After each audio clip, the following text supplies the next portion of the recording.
Hey guys! What if that was the new host? Hey, it's me!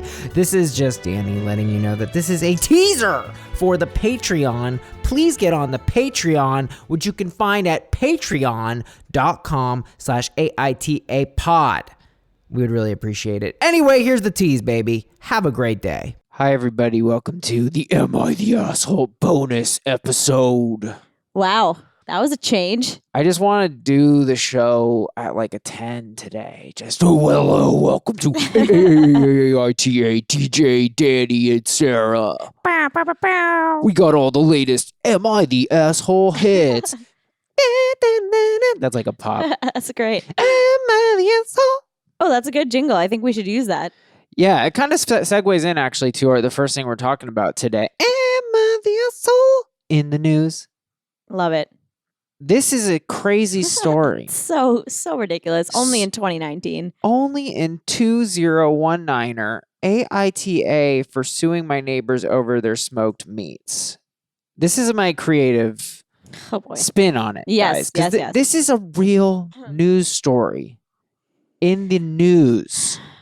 All I can do is sigh. Like, I have no comments at this time right now. Everyone loves to hate a vegan, which is why I think it's going viral. I think that's why, too. And this vegan is certainly not helping herself. No, this vegan, they might be the boss vegan, like the video game boss vegan. Like, when you defeat all the vegans, you must defeat the final boss. Do not. You gotta shoot grease into her eye. That's what kills her. You have not fazed me. No, you gotta put a stake in her heart, but like an actual stake. There you go. Oh, she smacks you with a giant cucumber. Bonk. Well, it just broke off. That didn't really hurt. It's just mainly water is what a cucumber is, you stupid vegan.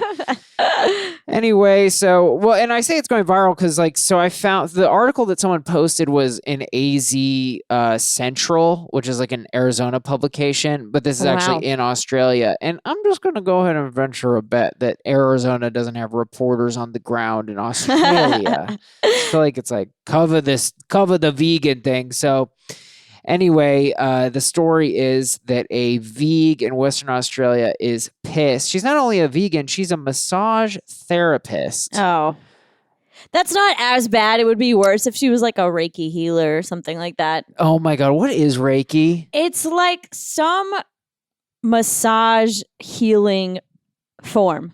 Okay, it's super weird, but right? It's not like that weird. I think it's just not Western, but it's become lumped in with like people who like crystals, people who like essential oils. It's basically just become a woo-woo thing.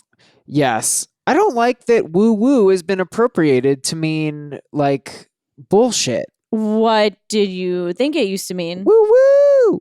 Oh my the train's God. coming, woo-woo! Stop. How dare you take my culture? That's train culture.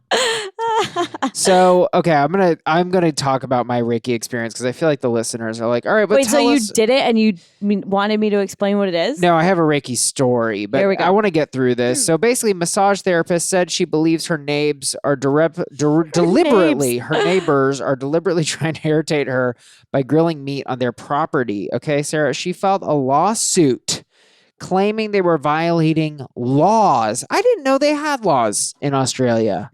Yeah, it does seem like a pretty lawless place. The spiders are the size of like softballs. The kangaroos getting punched in the face. If you haven't seen that video, it's amazing. I didn't think they had a government that was run by prisoners, huh? We actually get about 6 downloads in Australia. Very few. Woo! We have not. Anyway, we're global. So the accusation was that they allowed the smell of cooking meats to waft into her yard. Right, because I can control the way that scent travels, can't you? Yeah, I can actually, but I call it a fart. Anyway, so she keeps saying it's deliberate. That's what she told the court. And the court was dismissed. They dismissed it. And then the appeal was dismissed. And then the Facebook event to have a barbecue in front of her house went viral. 24,000 people said they were going to sign up, which if you know anything about Facebook attendance, that means 24 people will actually show. Yes, that's how it actually works. Now, here's the kicker.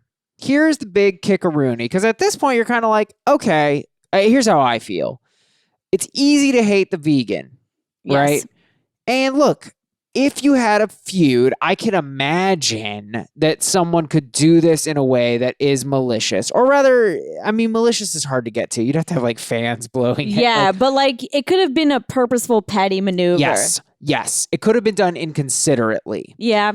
And the thing about it is, this next part of the article is really where it becomes a much harder to defend her. The Guardian said that this feud started in 2017 and that Cardin, that's a vegan, has also complained about the smell of cigarette smoke. And here's the kicker, the sound of children bouncing basketballs. Okay. It's like she lost me with the basketballs. How strict is your diet? I don't eat meat and I don't hear kids having fun, okay? It makes me fat. Well, all vegans are allergic to joy. That's part of what they give up. That gives them a severe, like their enzymes can't process happiness. Exactly. Yeah, I would have, if it weren't for the basketballs, I would be like, a little bit, maybe more on her side, because she probably just filed a blanket complaint and included all these things, but I bet the media just honed in on the meats. But see that, I mean, look, I think this goes back to a lot of, I love that take. I love that. I think that's a very moderate take. You're kind of saying like she went in and she had to list every grievance she had. She probably did. And I think that is a good example of, avoiding being the lady who doth protest too much, because when you do that, you can turn people against you. She undermined her own complaint by including something so ridiculous. Well, unless the children are bouncing basketballs at 2 a.m. Yeah, I mean, there could be a situation, but I don't think the media would selectively discard like Are you serious? 2 a.m. You think the media... I'm like, do you know the media? Yeah, they would do that. You think the Guardian would wreck a vegan like that? No, that would be a story. Oh. Yeah, because that is a story, because it wouldn't be viral if it wasn't like this vegan is mad, if they weren't leading with the meat smells. If they were like, oh, this lady complained about cigarette smoke, like this would maybe be on like the second page of relationships. Oh, I see how, I thought you were saying something different. I thought you were accusing the Guardian of like censoring the fact that the basketballs had a better context. You're saying she probably filed a general complaint that the media then spun. Probably. That's what I'm thinking.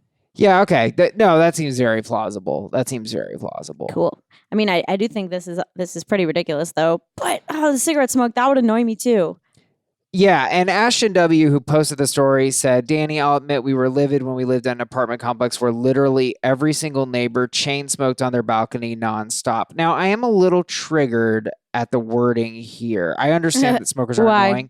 I don't like this all. I talk a lot about this with my friends, and it's hit some people, but I know Ashton's being funny, so I'm not coming for her at all. Okay. But like this, like always nonstop kind of language, it's just a little bit. I think it's toxic. It's hyperbolic. Yeah, well, it is hyperbolic because you're not chain smoking nonstop, right? And I really am not saying this to Ashton because like clearly this is like a joking thing. I know no one for a second, but like I don't know. Like we were talking about relationships. I was on tour with some comics and we were just going into this stuff, and I was like, when you do these always or never things, like in an argument, it's really bad. Like what? Not in an argument like is the vegan real or not? But like an argument, like a relationship argument. I could see that. You know what I'm talking about? No. You always do this. Oh yeah, okay, that's bad. I was scared. I was like, she's gonna take me seriously if I say No. It took me a second. So that's why I was triggered because Ashton's saying literally every single neighbor chain smoked, which like what kind of apartment complex is this? They probably just lived in France. They all smoke. Anyway, she says we could never leave the windows open to keep the house cool with the whole place stinking. I mean that does suck. We have super strict rules in this building where my girlfriend pays for me to live, and you can't smoke or anything on the balcony. And if I saw one person doing it once, I'm not gonna throw a fit. But I understand because it's. I mean, in New York City, it's even worse. But actually, no, any apartment complex. No, it's bad everywhere. Yeah, that's your air. And like, unless you're in the Windy City. It's my air. I'm paying for this. Absolutely. You need to be able to let air into your house. I know, but it's different, I think, because like cigarette smoke just sticks to things. Whereas I don't think meat smells really stick to things. That's very funny. You go to buy a new house. Like, listen, I got to tell you, the guy who lived here before was a big BBQ. It's in the walls. It is third-hand BBQ. Bad. Okay. Although if that place was once a Waffle House, then it would smell like grease for the next 500 years. Yeah, no, once a Waffle House ends their business, they actually have to do a controlled demolition because it's like radioactive. They just burn it down, powered by its own grease. So, my Reiki story. So here's my Reiki story. So, you wanted my Reiki story? Oh, well, guess what? That's the end of the teaser. Sorry, folks. But hey, you could always get on the Patreon. What if I just did that? I want to be a sing-songy person, but I just complain is my personality. Anyway, get on the Patreon if you want the Reiki story. If you want more on Mind the Asshole, we'd really appreciate it. Or, of course, you could probably just message me and I'll tell you. It's not like hilarious, but it's pretty funny. Anyway, guys, you're great, and thanks for listening to this show. Patreon or not, I love you. Keep the feedback coming. Keep the love coming. Sarah and I, we're crazy for it. You're the best.